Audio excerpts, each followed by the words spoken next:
Grazie Presidente, perché mi stupisce un po' il parere contrario del Governo per un fatto, diciamo, fisico-geografico. Il Trattato di Amsterdam del 97 riconosce la condizione di insularità come una condizione di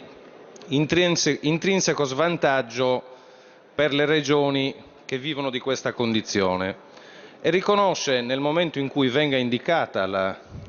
l'Unione Europea una condizione di questo tipo, come è stato per Spagna, Portogallo, hanno fatto per le Baleari, per le Azzorre, per fare solamente alcuni esempi, ma anche le Canarie, Madeira, riconosce delle condizioni particolari di esenzione e di deroga alle norme comunitarie, condizioni particolari che potrebbero avvantaggiare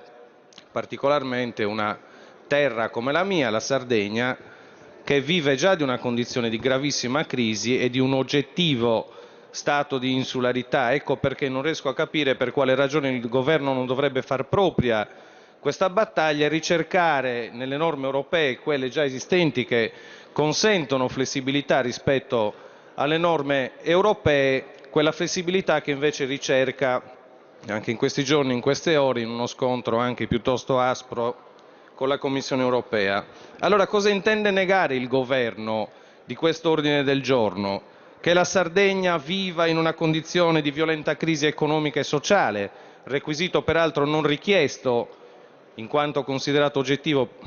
la condizione di insularità per il Trattato di Amsterdam, oppure intende negare probabilmente che la Sardegna sia un'isola. Ecco,